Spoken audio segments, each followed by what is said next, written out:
you're going to suffer. Because you are going to hear me talk with a French accent during this entire video, and for that, I am sorry.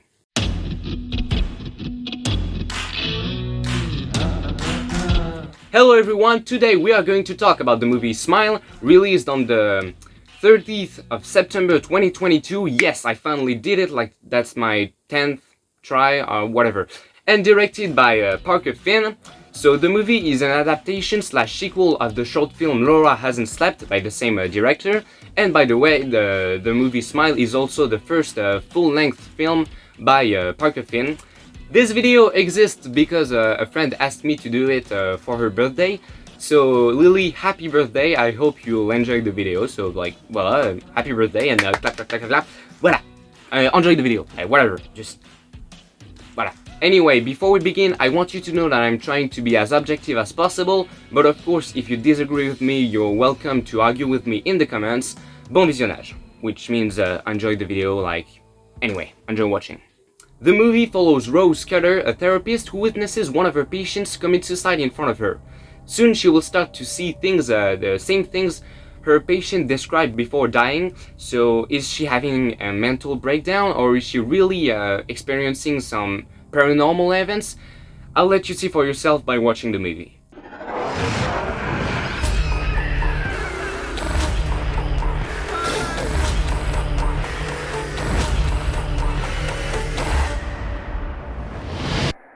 I'm just really scared that something bad is going to happen.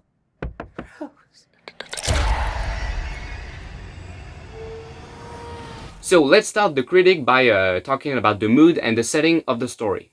First of all, the film is surprisingly very calm and cold. I was expecting a movie much more action-packed and maybe a bit corny and ridiculous, but actually it takes itself quite seriously and it works. Is it scary? Yes, definitely, but I mean, I've seen worse. I'm easily scared, but I wasn't traumatized by this movie, and clearly, if you're a huge fan of horror movies and you watch them like all the time, I don't think you'll be like traumatized and very, very scared by this movie. But yeah, it does scare a bit, like it works. So, voila.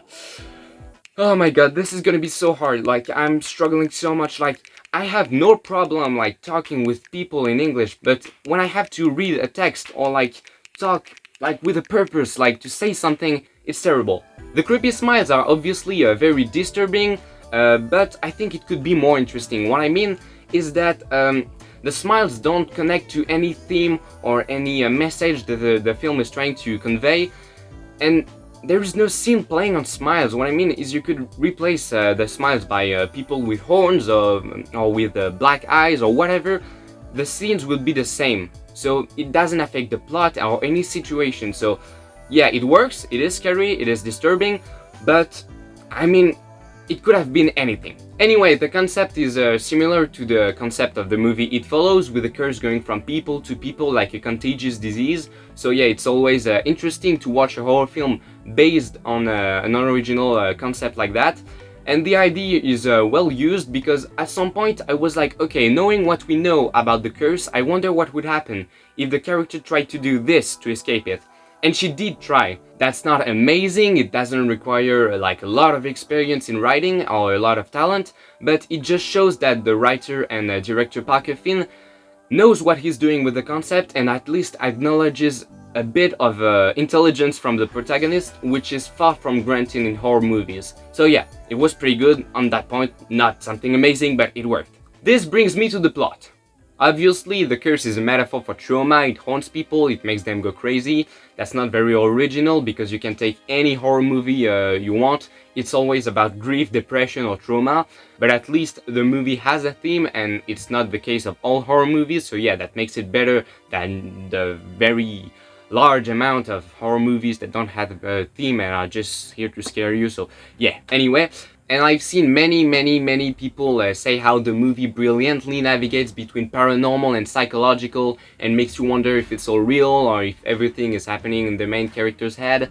And I mean, yeah, that's what the movie does, but in the end, there are a few scenes that can only be explained by paranormal events. But if you take, for example, The Haunting of Hill House, the horror TV show, every scene can still work and exist if you replace the ghost by depression or grief or whatever.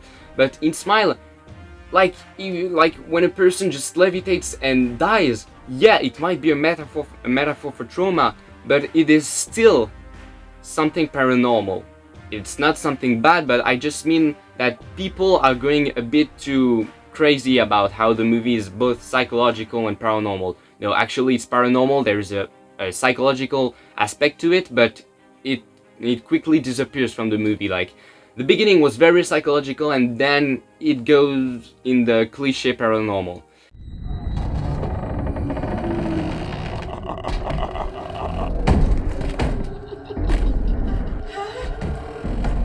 Without being cliche, the ending in itself was too predictable and most of all counterproductive and unsatisfying, because the whole thing of the movie is a metaphor for trauma, as I said. But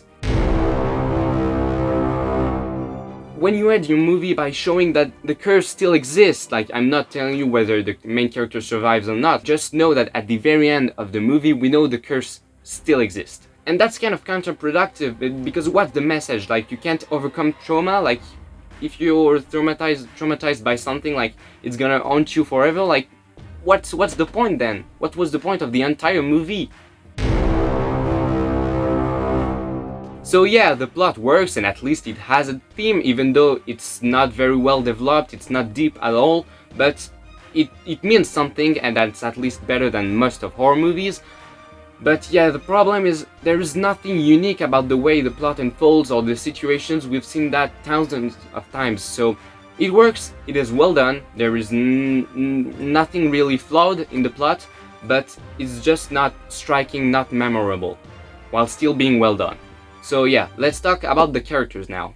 Rose is a good character, though I think we missed an opportunity with her, because as mentioned before, she is a psychologist, but this is scarcely used in the movie, and I don't know, she very quickly believes it's all paranormal, and there is not much rational analysis of the situation from her. And why would you make your psychologist character say something like that? My eyes are open now. I have been cursed. Instead of simply saying like, oh, it's some kind of psychotic, contagious disease I'm suffering from. Like, of course everyone's gonna think you're crazy if you say, oh, I'm being haunted by curse and all. So why wouldn't she at least try for a few moments to rationalize things? I mean, she does at the very beginning, but then it's all, no, it's a curse and I have to fix things. So, I mean, yeah, it's not terrible, far from that. It's not like horrible and no, oh my god, that's so badly done and whatever. No, it's well written, but it's just like, you would think a psychologist could be more interesting to follow than that in a horror movie, because like, she's in the stuff she's suffering from, so like, she should be able to react in a more interesting way. Anyway, as for the acting, the actress Susie Bacon does a very good job interpreting Rose, but I think the best actress of the movie is Caitlin Stasey, who plays Laura, and like, her way to play fear and despair was like very visceral. I'm not sure I understand. It looks like people. It looks like different people. Sometimes it pretends to be someone that I know. Sometimes it's a random stranger. Sometimes it looks like my grandfather who died in front of me when I was 7. And yes, she was very memorable, even with the very short amount of time she appears in the movie. Like, she was great. Like, I feel like her acting was like really, really good, and that's it. Like, voila. So yeah, good job, Caitlin Stasey. If that's her name, yes, that's her name. Yep, so good job. Though the supporting characters are very cliche. So we have the ex-boyfriend who helps her because he still loves her. We have the bitch sister who judges her. So yeah, very common characters, and they're not very well played. I mean, they're fine, but nothing amazing with the acting there. But in general, I think the characters were decent, they were relatable, and the acting was very solid. Anyway, moving on to the visuals.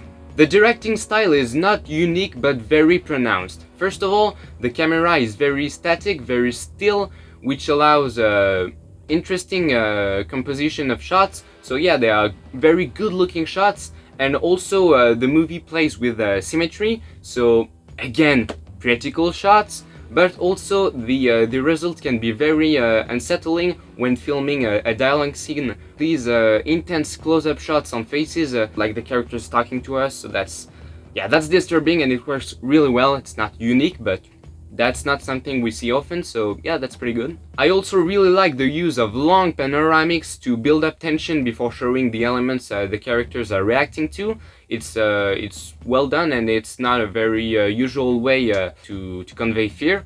But on the other hand, there are also lots of jump scares, some of them well executed, but others a bit cheap and predictable, but I mean, it works anyway. We can also note the use of the usual Dutch angle, which is like not... I don't even know how to say that. Like, it's not parallel, like, it's tilted, like, it's not... Oh my god, like, just look at that, that's a Dutch angle. So it's disorienting because the shot isn't right. But also the use of aerial shots, so from the sky, like drone shots or whatever, but most of them are upside down, so the ground is like at the top of the frame and the sky is at down of the frame. I mean, why do I even describe it? You can see by yourself, but what I mean is this.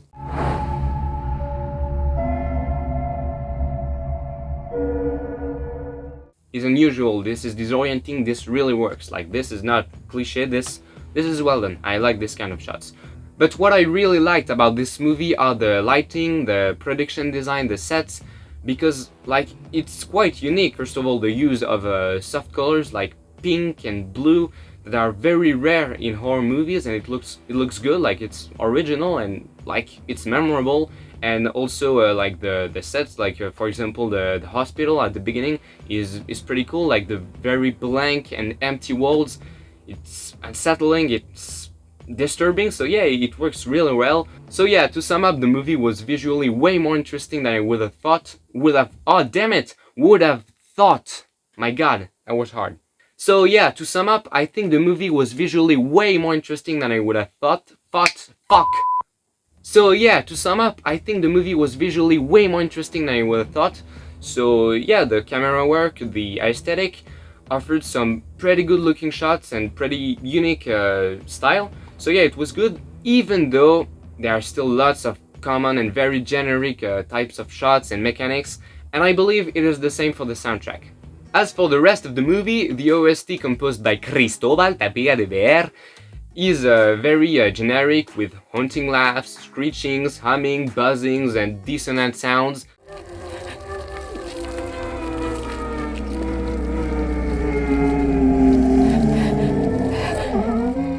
In short, everything we're used to, but it works. It's efficient, but forgettable. Though, one thing interesting is the way the movie alternates mute scenes with only music and more immersive and realistic scenes with every sound and dialogue audible without any music at all.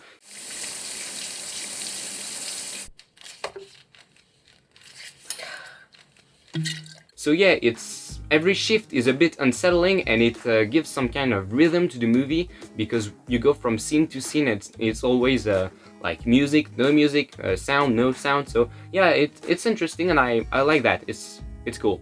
So the music is not amazing, but it sets the mood well, and it works, it's efficient, and it's a bit interesting, so yeah, it's pretty good.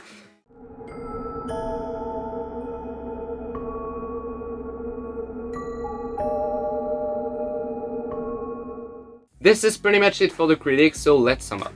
In conclusion, I do recommend Smile. I was expecting a very cheap and cheesy horror movie, but actually its cinematography and rhythm really surprised me, and the movie turned out to be pretty good. So yeah, the acting, the story, the music, it all works, but it fails to be more unique and striking story-wise, and thus it is mostly forgettable, while still being above the average, of course, and it's still a good film, but it could have been better in my opinion. That's why, if I was to rate it as objectively as usual, I would give it a 14 out of 20. So, this is the end of the video. I hope you enjoyed it. If you did, good for you, and if you didn't, well, it sucks for me. Anyway, I'll see you in another video, maybe next year for the... Anyway, same date, next year, we shall meet again. Salut. Oh, and by the way, if the comment section isn't filled with le croissant, la baguette, et voilà, bonne chance, I'm gonna rise up and destroy the USA, okay? So just fill the comments with stupid French sayings that you guys like to say, apparently. But anyway, goodbye. Like, goodbye, bon voyage, au revoir.